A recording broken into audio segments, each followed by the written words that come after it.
Good morning, students. Today we are starting democratic politics. We know 10th class social science includes history, civics, geography, and economics.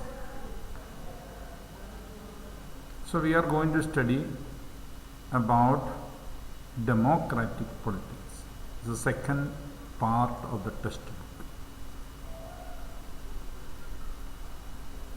We know syllabus is published by CBSE, Central Board of Secondary Education.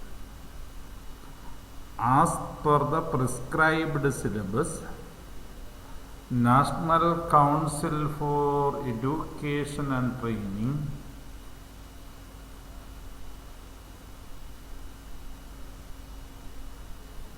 has published the textbook. So we are going to study as per the textbook. I need not explain much about democratic politics because we have discussed last year about democracy and politics. We go ahead now into the first chapter of this book. This is called power sharing. It's a beautiful topic, power sharing. Everybody wants to have a share in the power. You know, at home, if there is a discussion between father, mother and children and take a decision, you will feel happy. And if the parents are not ready to listen to your viewpoints, and if your viewpoint is accepted, then you will feel elated. You feel that you have got a power, you have got an ability, you have got a responsibility in the society, in your home. So that is the importance there. Power sharing means sharing the responsibilities and advantages equally by all the members of the society. It is not very easy. All the members of the home may not take the power equally responsible way. Some may misuse the power. Then some may have a selfish motive. Some may feel I am powerful, I should keep the power with me. So all those problems affect the power sharing. When it comes to the governmental system of power sharing, we call it is an arrangement in which powers are shared between various organs. Legislative, executive, judicial of the government from or between various levels of the government. Various levels means central panchayat, district panchayat, taluk panchayat, then state government and central government or union government. So in all these things, so various organs of government means legislature, executive and judicial. Levels, panchayat, state government and central government. Now also between various social groups. You know, a society has got so many social groups.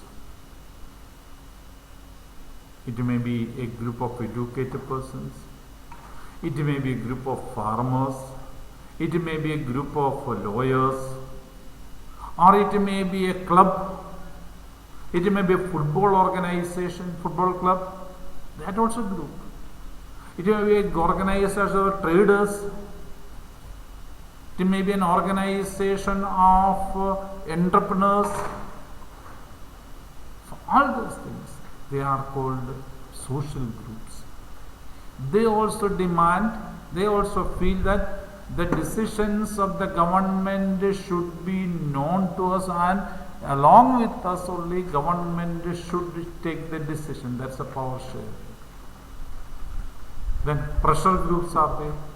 Pressure groups are, we can say, those people who are able to show their strength to the government, and they can pressurize the government to take decisions. They may be part of political organizations, so even political parties you can see. So such a kind of organizations. So that is a power sharing. Now how to avoid the conflict? Because when I told you power sharing, there is a chance of conflict.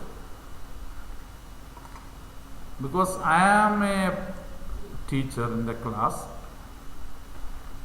I am teaching the class, I want to take a decision. If you just say the even homework, I will just tell you tomorrow you submit. So that is a unilateral decision by me. But if I ask you, my dear children, we will discuss when shall we have the homework. So when we discuss in the class and take a decision, and I listen to the viewpoints of you, it becomes a power share. When I am not ready to listen, I will say no, submit it tomorrow. There is no power share. So there are reasons, there may be chances of conflict in the classes, in the society.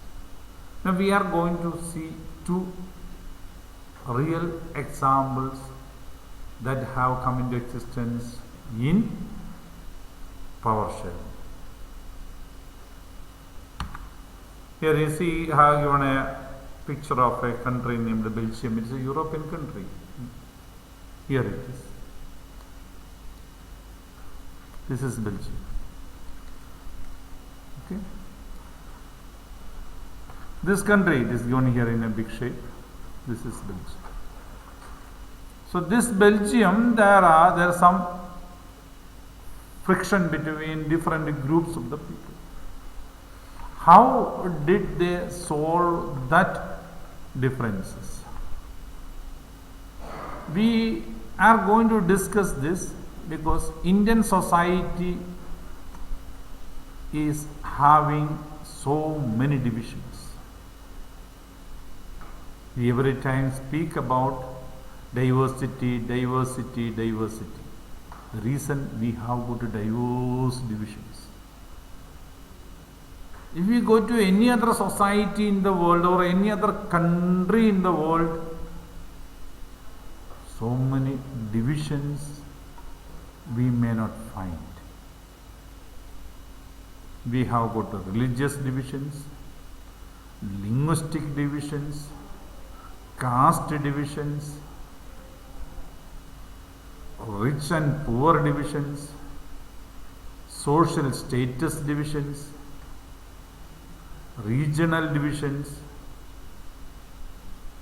So like there are so many divisions. So we call it ourselves a people of diverse interest.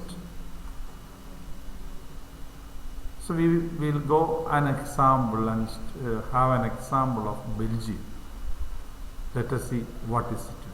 I hope you understood where is Belgium. This is Switzerland, France, not Switzerland, Switzerland is here, France, all those countries, Germany, Netherlands, Austria, Switzerland is this, they have written this, Switzerland is this, Croatia, all this, Italy, Greece, Macedonia, all those countries. This all we have discussed the previous day. This is a Belgium. Okay. So now let us see. The ethnic composition of this small country is very complex. The people who are living in that area. You see, there we come along with only one division, that is about the language. They don't have much other divisions. See that.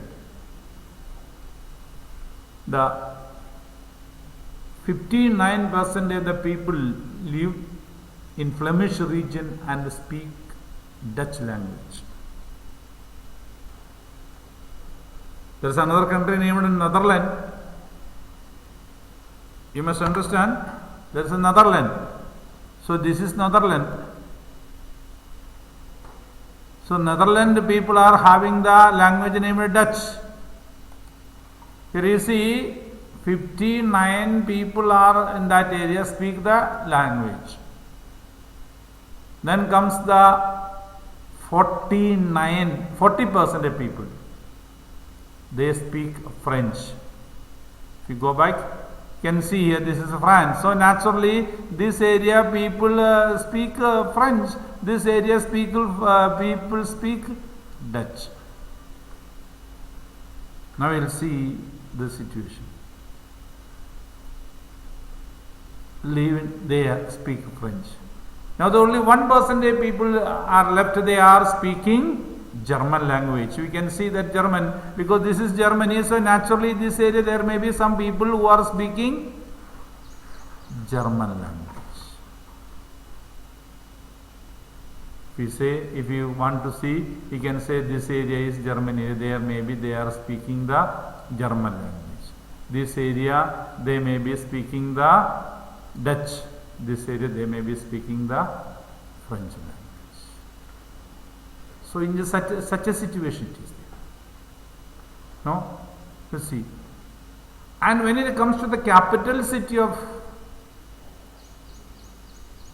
Belgium, is Brussels, 80% who are living in capital city speak French. You see, in village areas, Dutch speaking people are more. But in Brussels, the capital city, majority people speak French. See that situation. No? You see, this is the Brussels. So here in this Brussels, in this area, majority people are speaking French language. That is 80%, some brute majority. 20% people, majority of the village people are, or in other side of Belgium, they speak Dutch. But here you see, 20% only Dutch speak. So there is a conflict between them. So natural, this conflict is natural. Speak French and 20% speak Dutch. So there is naturally a conflict between them. Now let us see. The minority French speaking community has little rich and powerful. See, French speaking people is 40% only in Belgium society. You must understand, only 40%. So if you take the idea of concept of majority, every time the power will be in the hands of Dutch speaking people, because they are in majority. 59%. We know, we call any idea we call a majority is 50% plus something, or we can say 51% maximum. That's majority. Here 59% of the people in Dutch are speaking, in Belgium are speaking Dutch language. 40% only speak French. 1% speak German. So naturally, the Dutch speaking people have majority. They can take any decision because majority is there for them.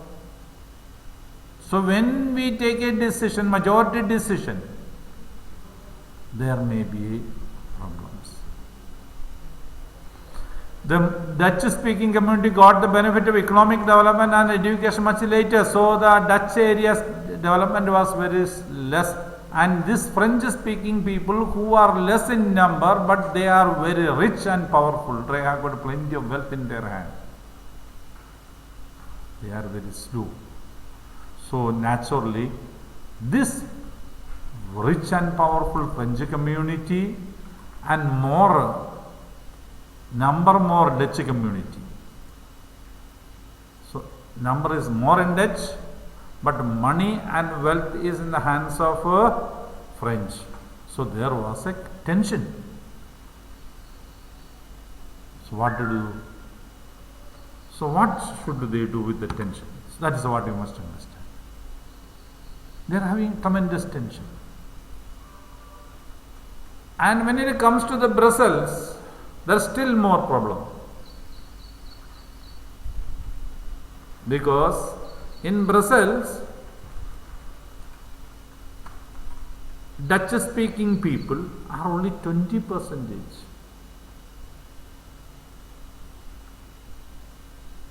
In the village side, that is countryside, we call it countryside. In the countryside, majority people are speaking Dutch language. They are in majority.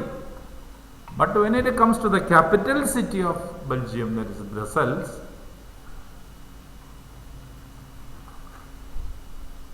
Dutch is in brute minority. Means French are having 80%. So any decisions, anything that is inside the capital city can be taken by the French without consulting the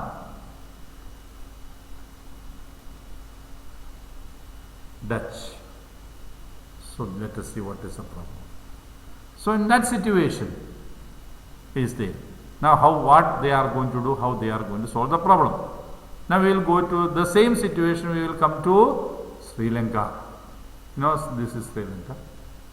It's a neighboring country to India, you know it. Okay, you might have heard about it a lot. This is Sri Lanka. Okay, here in this map you can see it is here. Okay, this is Asian map, you know, of this is Sri Lanka. This is known as the Spark Strait is there. Okay, so this is area. So that's Sri Lanka. We'll come to the social situation in Sri Lanka. Okay.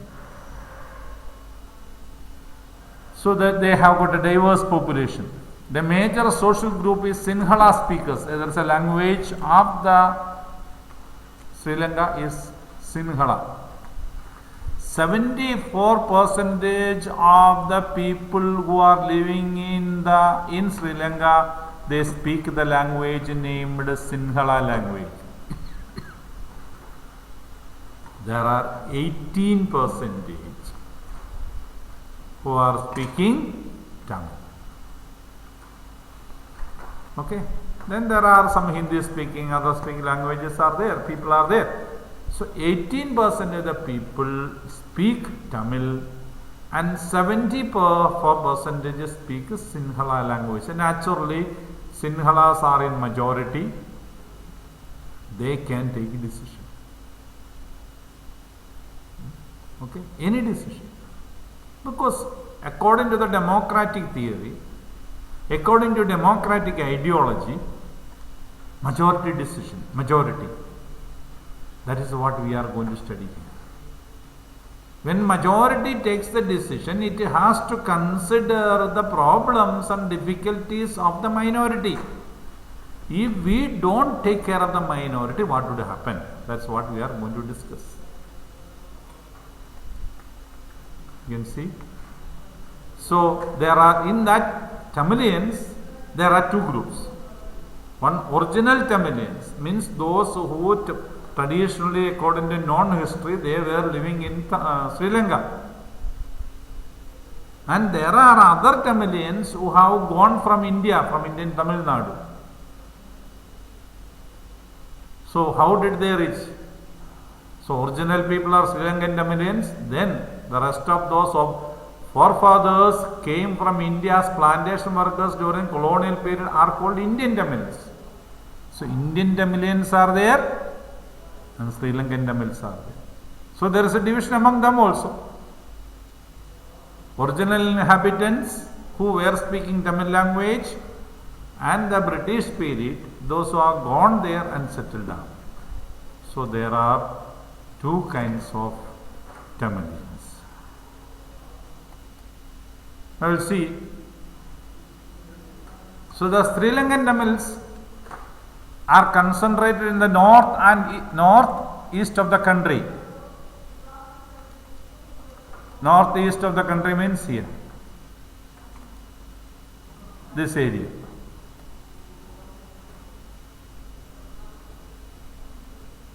This area. They are mainly concentrated on this area. So northeast of the country they are concentrated.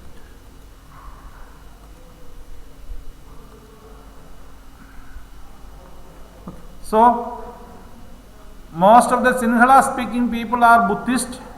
The official religion of Sri Lanka is Buddhism. While most of the Tamils are Hindus or Muslims. The Tamilians or Tamils who have gone from India and traditionally who are there, either they may be Hindu or Muslims. Then there are about 7% of the Christians who are both the Tamil and Sinhala people also. They may be speaking Sinhala language or they may be speaking Tamil language. But 7% Christians are. So these are the social divisions of Sri Lanka. So we have seen the problems. Let us see tomorrow how did they